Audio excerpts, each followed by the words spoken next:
अस्सलामुअलैकुम मोहतरम नाज़रीन ग्रामी, रियलिटी वाइज टीवी की आज की नई वीडियो में हम आपको खुशामदीद कहते हैं। और आज की इस वीडियो में हम बात करेंगे रोटी के 7 टुकड़े। तो मोहतरम नाज़रीन ग्रामी, मुकम्मल आगाही हासिल करने के लिए इस वीडियो को आखिर तक जरूर देखिएगा। और इसके साथ साथ अगर आप हमारे YouTube channel reality wise TV पर न्यू हैं तो हमारे YouTube channel reality wise TV को जरूर सब्सक्राइब कीजिएगा, ताकि आने वाली ऐसी नई वीडियोस का नोटिफिकेशन आप तक आसानी से पहुंच सके। मोहतरम नाज़रीन ग्रामी, हजरत कलीब रज़ियल्लाहु ताला अन्हु से मरवी है, फरमाते हैं कि असबहान से हजरत सैयदना अली मुर्तज़ा रज़ियल्लाहु ताला अन्हु के पास माल आया। आप रज़ियल्लाहु ताला अन्हु ने इसको 7 हिस्सों में तकसीम किया। इस माल में एक रोटी भी थी।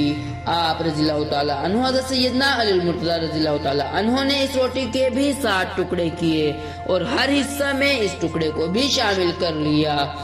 फिर हज़रत सैयदना अली मुर्तज़ा रज़ियल्लाहु ताला अन्हु ने हिस्सा पाने वाले 7 लोगों को बुलाया और इनके दरमियान कुरानदाजी की कि पहला हिस्सा किसे दिया जाए। तो मोहतरम नाज़रीन ग्रामी, रियलिटी वाइज टीवी की आज की इस वीडियो में सिर्फ इतना ही।